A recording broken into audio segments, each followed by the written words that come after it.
झेमेसी तथा नमस्कार, म तपाईँहरूकै शशिबहादुर बिसुन्के आज सदाझैँ एउटा कविता लिएर उपस्थिति भएको छु। कविताको शीर्षक रहेको छ विश्वास। जब केही देखिँदैन तब पनि परमेश्वरमाथि भरोसा भन्ने शीर्षकमा कविता लिएर आएको छु। तपाईँले मन पराउनुहुनेछ भन्ने कुरा म विश्वास गर्दछु। आज मेरो कविता म भन्न गइराखेको छु। कहिले काहीँ जीवन यस्तो मोडमा पुग्छ, कहिले काहीँ जीवन यस्तो मोडमा पुग्छ, जहाँ अगाडि जाने बाटो देखिँदैन, पछाडि फर्किने मन लाग्दैन। जहाँ अगाडि जाने बाटो देखिँदैन, पछाडि फर्किन मन लाग्दैन। र वरिपरि हेर्दा आफ्नो भन्ने कोही देखिँदैन, र वरिपरि हेर्दा आफ्नो भन्ने कोही देखिँदैन। त्यो छेडमा हाम्रो आँखाले भन्छ अब केही बाँकी छैन, अब केही बाँकी छैन। तर विश्वासले बिस्तारै भन्छ अझै सबै सकिएको छैन। तर विश्वासले बिस्तारै भन्छ अझै सबै सकिएको छैन। किनकि परमेश्वर अझै तिमीसँग हुनुहुन्छ, किनकि परमेश्वर अझै तिमीसँग हुनुहुन्छ। विश्वास भनेको आँखा अगाडि सबै कुरा राम्रो देखिनु होइन। विश्वास भनेको आँखा अगाडि सबै कुरा राम्रो देखिनु होइन। विश्वास भनेको त अन्धकारको बीचमा पनि उज्यालो आउँछ कि भनेर पर्खिरहनु हो। विश्वास भनेको त अन्धकारको बीचमा पनि उज्यालो आउँछ भनेर पर्खिरहनु हो। आँसु झर्दै गर्दा पनि भन्न सक्नु हो, आँसु झर्दै गर्दा पनि भन्न सक्नु हो, प्रभु म तपाईँको योजना बुझ्न सक्दिनँ, प्रभु म तपाईँको योजना बुझ्न सक्दिनँ।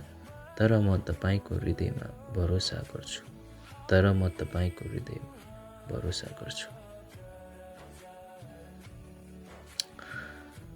हामी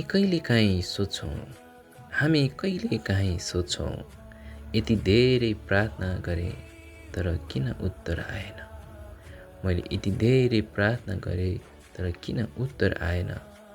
मैले परमेश्वरलाई खोजेँ तर किन परिस्थिति बदलिएन। मैले परमेश्वरलाई खोजेँ तर किन परिस्थिति बदलिएन। तर याद राख म परमेश्वरको मौनता उहाँको अनुपस्थिति होइन। तर याद राख परमेश्वरको मौनता उहाँको अनुपस्थिति होइन। कहिलेकाहीँ उहाँले तिम्रो परिस्थिति बदल्नुभन्दा पहिले तिमी भित्रको हृदय बदलिरहनु भएको हुन्छ।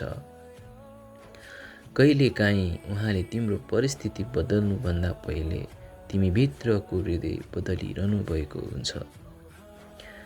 कहिलेकाहीँ उहाँले ढोका बन्द गर्नुहुन्छ, कहिलेकाहीँ उहाँले ढोका बन्द गर्नुहुन्छ, किनकि त्यो ढोकाको पछाडि तिम्रो लागि भविष्य हुँदैन, किनकि त्यो ढोका पछाडि तिम्रो लागि भविष्य हुँदैन। र कहिलेकाहीँ हामीले मागेको कुरा दिनुहुन्न, र कहिले हामीले मागेका कुरा दिनुहुन्न, किनकि उहाँले हामीले नदेखेको कुरा देखिरहनु भएको हुन्छ, किनकि उहाँले हामीले नदेखेको कुरा पनि देखिरहनु भएको हुन्छ। त्यसैले पर्खनु पर्दा पनि विश्वास गर, रोनु पर्दा पनि विश्वास गर, एक्लो महसुस हुँदा पनि विश्वास गर। त्यसैले पर्खनु पर्दा पनि विश्वास गर, रुनु पर्दा पनि विश्वास गर, एक्लो महसुस हुँदा पनि विश्वास गर। किनकि तिम्रो परिस्थिति तिम्रो परमेश्वरलाई भन्दा ठुलो छैन, किनकि तिम्रो परिस्थिति तिम्रो परमेश्वर भन्दा ठुलो छैन। तिम्रो आँसु उहाँको नजरमा लुकेको छैन, तिम्रो आँसु उहाँको नजरबाट लुकेको छैन। तिम्रो प्रार्थना उहाँको कानबाट टाढा छैन, तिम्रो प्रार्थना उहाँको कानबाट टाढा छैन। र तिम्रो भविष्य तिम्रो हातमा छैन, र तिम्रो भविष्य तिम्रो हातमा मात्र छैन, त्यो परमेश्वरको हातमा छ, त्यो परमेश्वरको हातमा छ। यदि आज तिमी थाकेका छौ भने एकपटक फेरि उठ। यदि आज तिमी थाकेका छौ भने एकपटक फेरि उठ। यदि मन टुटेको छ भने परमेश्वरको सामु आफ्नो हृदय खोल। यदि मन टुटेको छ भने परमेश्वरको सामु आफ्नो हृदय खोल।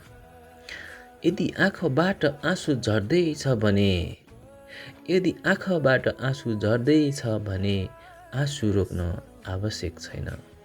आँसु रोक्न आवश्यक छैन। घोडा टेक, आँखा बन्द गर र यति मात्र भन। घोडा टेक, आँखा बन्द गर र यति मात्र भन, प्रभु मसँग सबै उत्तर छैन। मसँग सबै उत्तर छैन।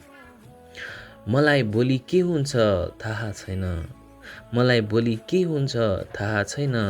तर मलाई एउटै कुरा थाहा छ। तर मलाई एउटै कुरा थाहा छ, मेरो जीवन तपाईको हातमा सुरक्षित छ। मेरो जीवन तपाईको हातमा सुरक्षित छ। किनकि विश्वास भनेको समस्या नहुनु होइन। किनकि विश्वास भनेको समस्या नहुनु होइन। विश्वास भनेको त समस्याको बीचमा पनि भन्न सक्नु हो। विश्वास भनेको त समस्याको बीचमा पनि भन्न सक्नु हो, मेरो परमेश्वर मेरो साथमा हुनुहुन्छ। मेरो परमेश्वर मेरो साथमा हुनुहुन्छ। आत्मिक जीवन भनेको मानिसलाई देखाउन धार्मिक बन्नु होइन। आत्मिक जीवन भनेको मानिसलाई देखाउन धार्मिक बन्नु होइन। आत्मिक जीवन भनेको एकान्तमा पनि परमेश्वरलाई खोज्नु हो। आत्मिक जीवन भनेको एकान्तमा पनि परमेश्वरलाई खोज्नु हो। मानिसले तिम्रो बाहिरी रूप देख्ला, मानिसले तिम्रो बाहिरी रूप देख्ला, तर परमेश्वरले तिम्रो हृदय देख्नुहुन्छ। तर परमेश्वरले तिम्रो हृदय देख्नुहुन्छ।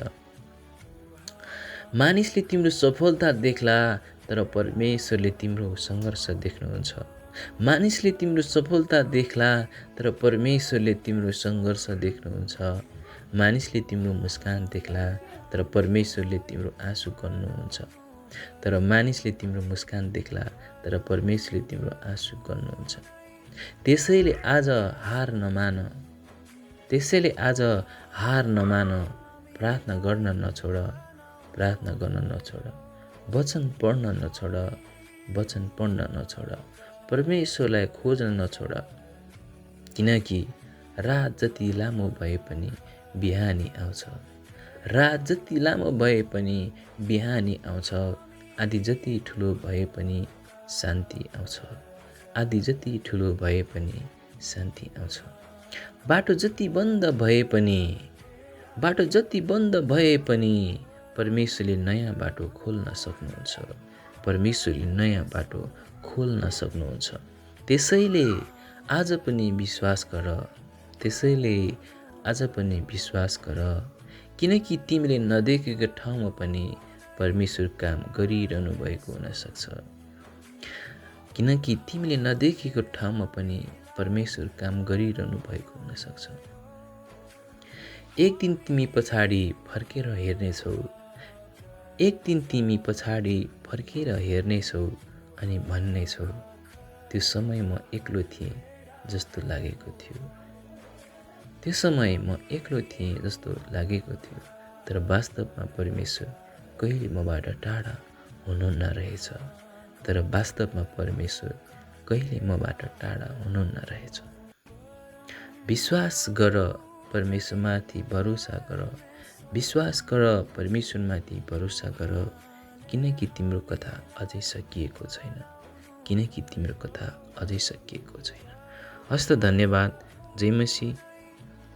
यो कविता तपाईलाई मन पर्यो भने आफ्नो साथीलाई साझा गर्नुहोस्, कमेन्ट गर्नुहोस् भन्दै म तपाईहरुको लागि सदा यस्तै भिडियो लिएर उपस्थित हुनेछु। मलाई तपाईहरुको प्रार्थना, सहयोग, साथ दिनुहोला। धन्यवाद। जय मसीह।